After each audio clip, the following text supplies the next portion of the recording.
Welcome to the 7th video on Mechanics 2. In this video, we'll be discussing about the equilibrium height of the tide. In the last video, we discussed how the tides are forming, and we understood that the tides are forming due to the difference in gravitational field of sun on different part of Earth. And if the sun is on this side, and the gravitational field of sun on this side will be very high, and at the center of the Earth it will be slightly lower, and on this side the field will be very low. Due to this field, water on this side will get accelerated towards sun, and the entire Earth is also freely falling towards sun, leaving the water behind. So there will be a water bulge on this side due to the attraction of sun, and there will be a water bulge on this side due to the free fall of Earth. These two things cause a bulge in water on this side as well as on this side, and the Earth spins in this water bulge. So there will be a water bulge on this side, and there will be a water bulge on this side, and the Earth spins inside. If the Earth is not freely falling towards sun, then we will have only one bulge on this side. We would see only one tide in a day due to sun. But in fact, we see two tides in a day due to sun, which clearly says that the Earth is freely falling towards sun. In this video, we will be discussing what is the equilibrium height of the tide and how much is the equilibrium height of the tide. In order to find how much is the equilibrium height of the tide, Newton proposed a method.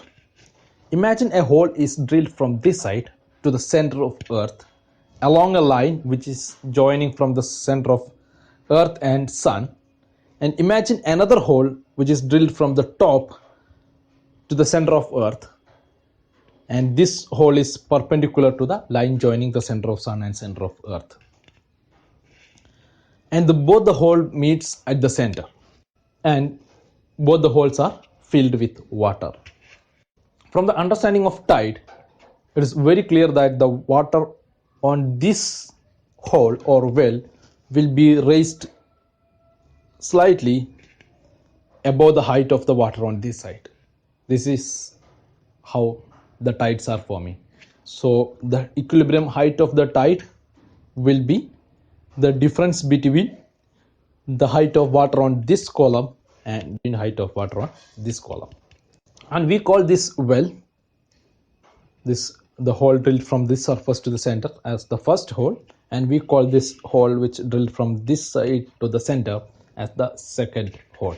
So the hole 1 is along the line joining the center of sun and Earth, that is this line, and hole 2 is perpendicular to the line joining the center of Earth and sun.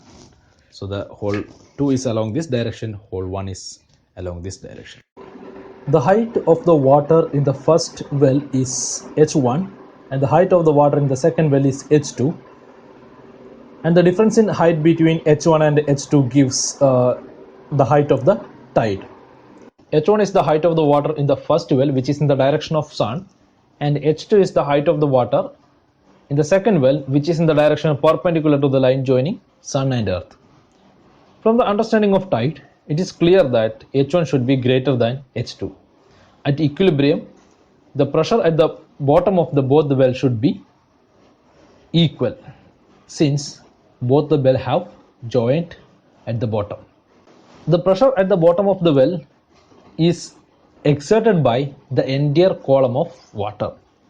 We know that the pressure due to a small column of water of height dr is equal to dr times rho into g of r, where rho is the density and g of r is the effective gravitational field at that point r. To find the total pressure, we have to integrate from r is equal to 0 to r is equal to h1 in the first well, and from r is equal to 0 to r is equal to h2 in the second well. At equilibrium, both the pressure should be equal. So integral 0 to h1 rho g1 of r into dr should be equal to integral 0 to h2 rho g2 of r into dr.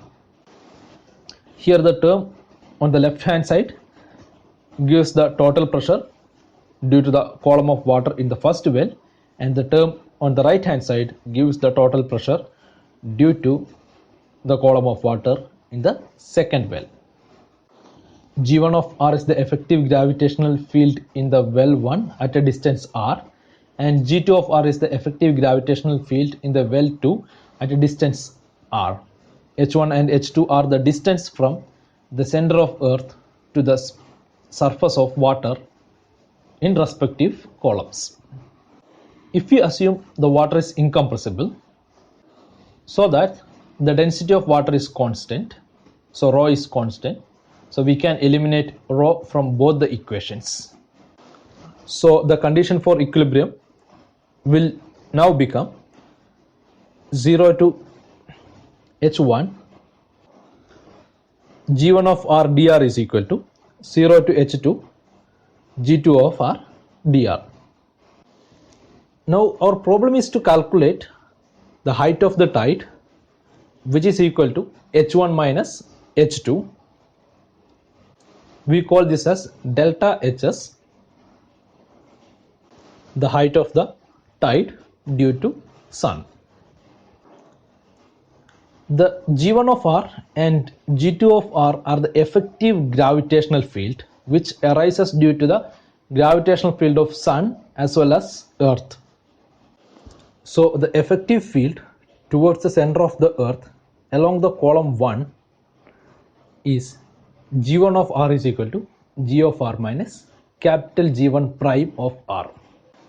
Here G of R is the acceleration due to gravity of earth, which is directed radially inwards, and G1 prime of R is the acceleration due to gravity of sun at a point R in the column 1, which is directed radially outwards. So G of R and capital G1 prime of R are in opposite direction. In the last video, we have evaluated at point A, the G prime of A is equal to 2 times G0 Re by R. This is the gravitational field of sun when observed from a coordinate system which is attached to earth at a point A, which is along the column 1 at the surface of earth. To find the effective field of sun at any point R along the column 1, we can substitute R in place of Re. This yield G1 prime of R is equal to 2G ms R divided by Rs square. Here capital G, ms and Rs are constant, so we can replace them with a constant C, which is equal to G ms by Rs cube. So we would get G1 prime of R is equal to 2 times C into R. If we substitute back to the previous equation, we would get small g1 of R is equal to small g of R minus 2 times C into R. Similarly, we can calculate the effective field in column 2. Remember, in the last video, we discussed that at point B, the field of sun and the gravitational field of earth are acting radially inwards.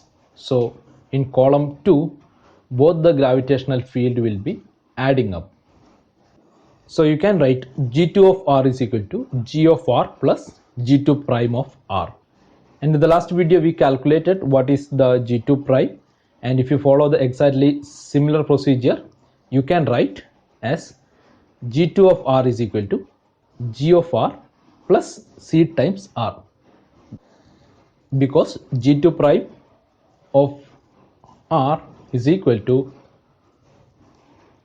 G0 R by Rs.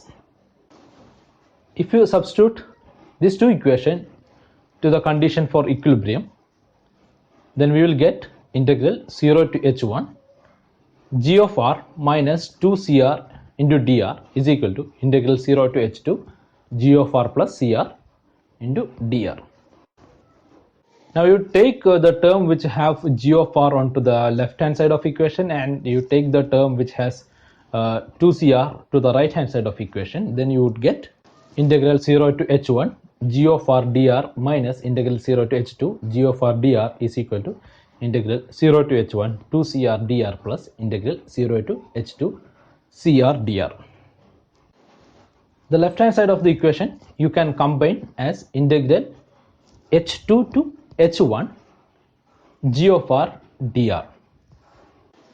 Here h1 and h2, they lies at the surface of earth. They are very close to the value of radius of earth. So between h1 and h2 we can take the acceleration due to gravity g of r to be a constant, which is equal to g, the acceleration due to gravity at the surface of earth. Now if you substitute g of r is equal to g, then you would get, upon integration, g into h1 minus h2 is equal to g into delta hs. So we got the left hand side of the equation. Now we have to solve the right hand side of the equation. Since h1 and h2 are very close to the radius of earth, we can combine the two integrals on right hand side, which gives the right hand side of the equation as 0 to re 3 times cr into dr.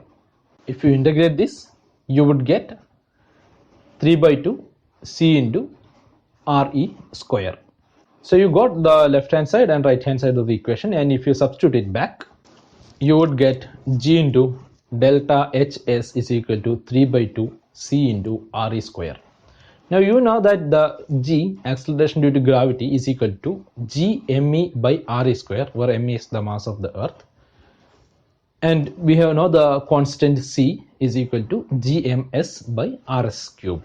If you substitute these two to the equation, you would get the height of the tide due to sun delta hs is equal to 3 by 2 into ms by me into re by rs whole cube into re.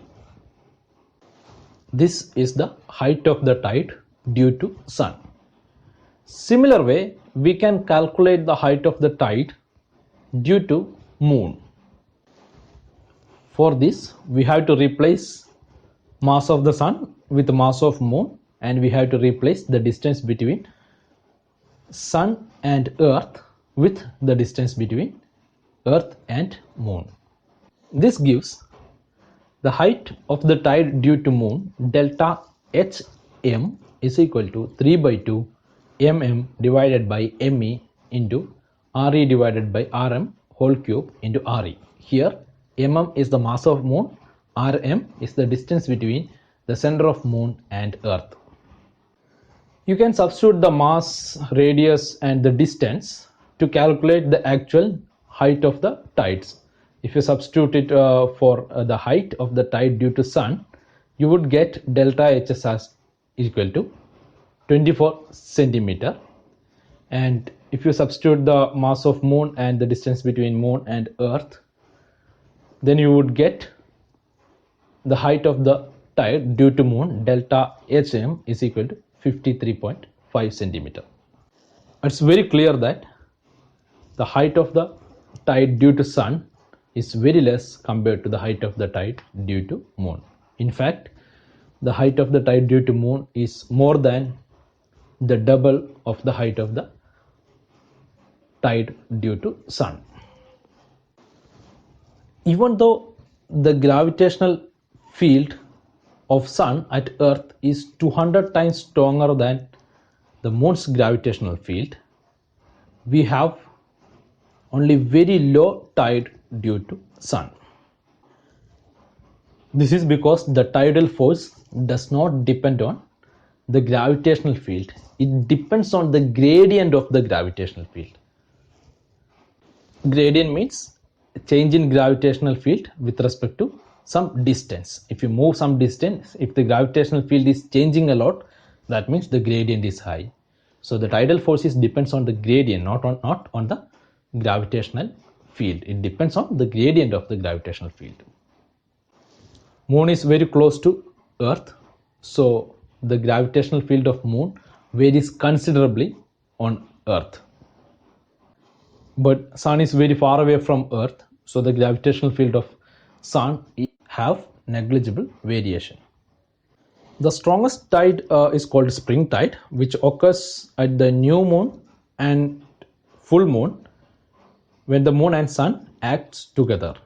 That means when the moon and sun are in same line with Earth, then we will have the strongest tide, and during that time both the sun's tide and moon's tide adds up. The weakest tide is called neap tide, which happens when the sun and moon try to cancel out their tides. This happens when the line joining the center of sun and earth and the line joining center of moon and earth are perpendicular to each other. In this video, we quantified the equilibrium height of tide due to sun and the equilibrium height of tide due to moon and their combined effect. I'm Dr. Pradeep. Thanks a lot for watching this video.